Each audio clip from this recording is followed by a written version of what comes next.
আল্লাহ বলেন হাত্তা জুরতুমুল মাকাবির। যারা মানে কারোর সাথে দেখা করা, জিয়ারাহ মানে কারোর সাথে দেখা করা। উর্দুতে আমরা বলি জিয়ারত করনা, এরকম কাছাকাছি শব্দ, কারোর সাথে দেখা করা। কিন্তু প্রাচীন আরবি ভাষায় এর আরেকটি অর্থ আছে, সেটা হলো কারোর সাথে দেখা করা ও তাকে জড়িয়ে ধরা, বুকে বুক মিলানো, একেও জিয়ারা বলা হয়ে থাকে। আপনি কেবলমাত্র কারোর সাথে দেখাই করেন না, আপনি তাকে জড়িয়েও ধরেন। আর আল্লাহ এখানে বলে রাখি, আপনি যখন কারোর সাথে দেখা করেন সেটা কি স্থায়ী না অস্থায়ী? এটা অস্থায়ী, আপনি একটু পরেই চলে যাবেন। এখানে এই অর্থটিও আছে, মানে আপনি কারোর সাথে দেখা করতে গিয়েছেন, আপনি দেখা করেছেন, এরপর আপনি চলে গিয়েছেন। আল্লাহ এখানে বলেছেন হাত্তা জুরতুমুল মাকাবির, যতক্ষণ পর্যন্ত আপনি কবরের সাথে দেখা করছেন বা সাক্ষাৎ করছেন। আক্ষরিক অর্থে বললে যতক্ষণ না আপনি কবরের সাথে সাক্ষাৎ করছেন। যখন আপনি কারোর সাথে দেখা করেন, আপনি তার জন্য প্রস্তুতি রাখেন, আপনি প্রস্তুতি নিয়ে দেখা করেন। আপনার ভালো লাগুক বা না লাগুক, আপনার তার সাথে দেখা করতেই হবে। আর এখানে আপনি কার সাথে দেখা করছেন? আপনার কবরের সাথে। এখানে জিয়ারা শব্দটির সাথে মাকাবির ব্যবহার করার কারণে আমরা একটা জিনিস বুঝতে পারছি যে আমরা কবরে চিরকাল থাকব না। কেননা জিয়ারা বলতে অস্থায়ী বোঝায়। আল্লাহ জিয়ারা শব্দটির সাথে জান্নাত বা জাহান্নাম ব্যবহার করেননি, তিনি ব্যবহার করেছেন মাকাবির, কবরের সাথে। আপনি যদি আরেকটি সূরা দেখেন, দুনিয়ার প্রতি মনোভাব নিয়ে অপর আরেকটি সূরা কি? সূরা আদিয়াত। আফালা ইয়ালামু ইযা বু'সিরা মা ফিল কুবুর, তবে কি সে জানে না যে কবরে যা আছে তা কখন উত্থিত হবে? এখানে কুবুর শব্দটি ব্যবহৃত হয়েছে, আর এই সূরায় মাকাবির শব্দটি এসেছে। মাকাবির শব্দটি জিয়ারা শব্দের সাথে উপযুক্ত, কারণ জিয়ারা একটি স্থানে করা হয়ে থাকে। আর মাকাবির শব্দটি মাকবারা শব্দের বহুবচন। আরবি ভাষায় কোনো বিশেষ্য পদ মা দিয়ে শুরু হলে একে বলা হয় জরফে মাকান।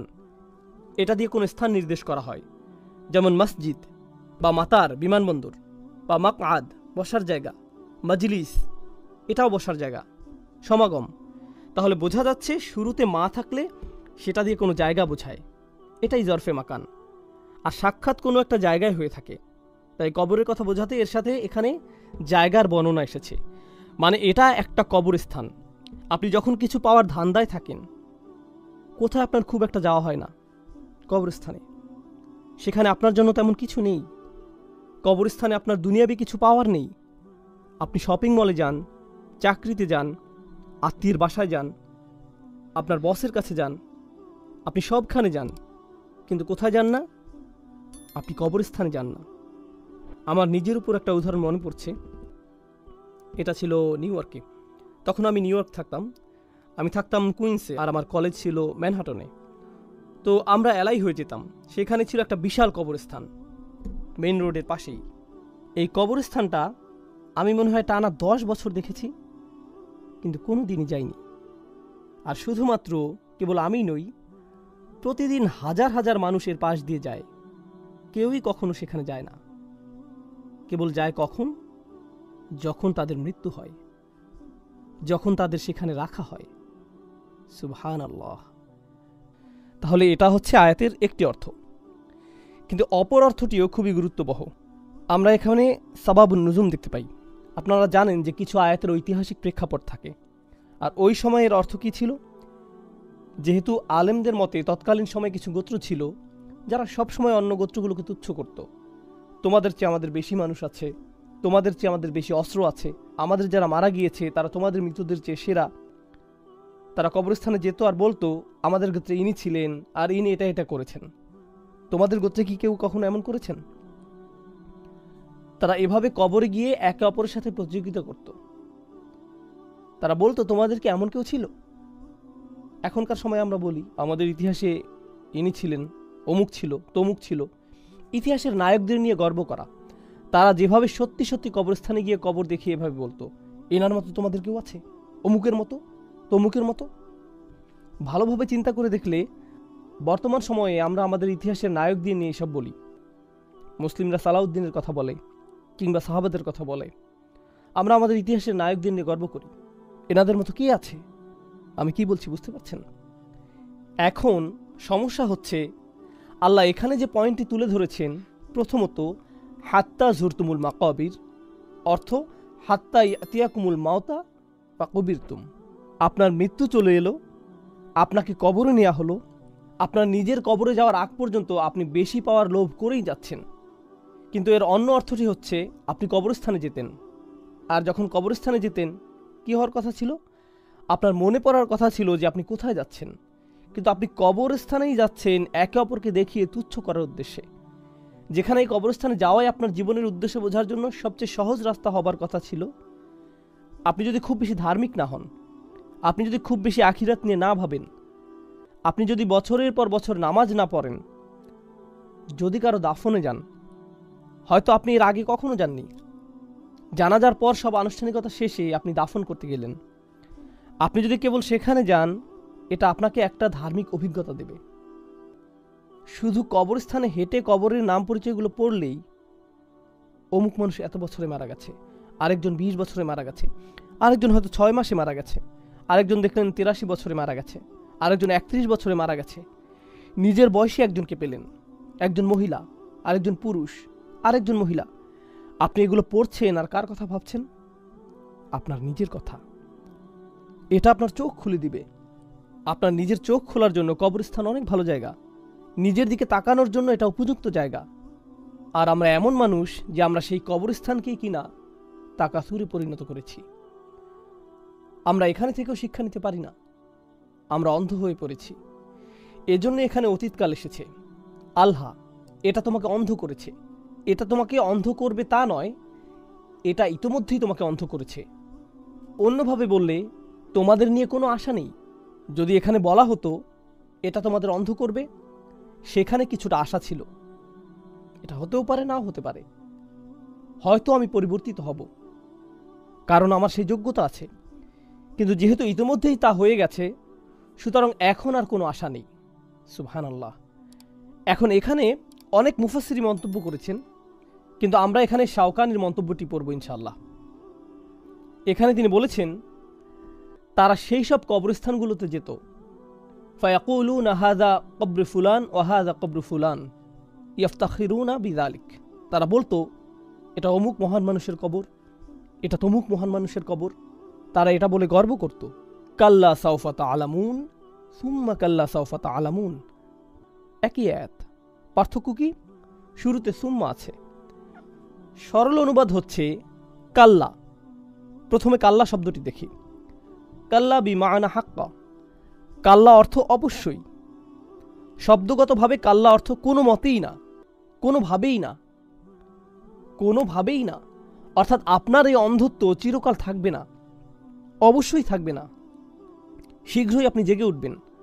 আর যখন আপনি জেগে উঠবেন, আপনি নিজে থেকেই বলবেন, আমি কি করেছি, আমি কিভাবে এতটা অন্ধ হয়ে গিয়েছি। আপনি দেখবেন কিছু মানুষ আছে যারা দুনিয়ার মোহে এতটাই অন্ধ, আপনি যদি তাদের ঘুম ভাঙানোর চেষ্টা করেন, আপনি যদি তাদের জীবনের অর্থ বলার চেষ্টা করেন, তারা এটা শুনতেই আগ্রহী না। আপনি মনে মনে ভাবেন, ভাই এই লোকটি কোনোদিন সত্য উপলব্ধি করবে না, একে নিয়ে কোনো আশা নেই, এই লোকটি কোনোদিনই বুঝবে না। আল্লাহ তাদের উদ্দেশ্যে বলেন, কাল্লা, না, একদিন সময় আসবে, অবশ্যই তারা শুনবে, কোনো অন্ধত্ব থাকবে না। আর এটা কিন্তু কবরে যাওয়ার পর, তাদের দাফনের পর। তাহলে কাল্লা সাউফা তা'লামুন প্রথম আয়াত, খুব তাড়াতাড়ি তুমি বুঝতে পারবে। সা তা'লামুন অর্থ শীঘ্রই তুমি বুঝতে পারবে। সাউফা তা'লামুন খুব শীঘ্রই তুমি এটা বুঝতে পারবে। মানে হচ্ছে তোমার মৃত্যু খুবই কাছে। এটা শুধু কাছে নয়, বরং খুবই কাছে। যখনই তোমার মৃত্যু আসবে তুমি বুঝতে পারবে।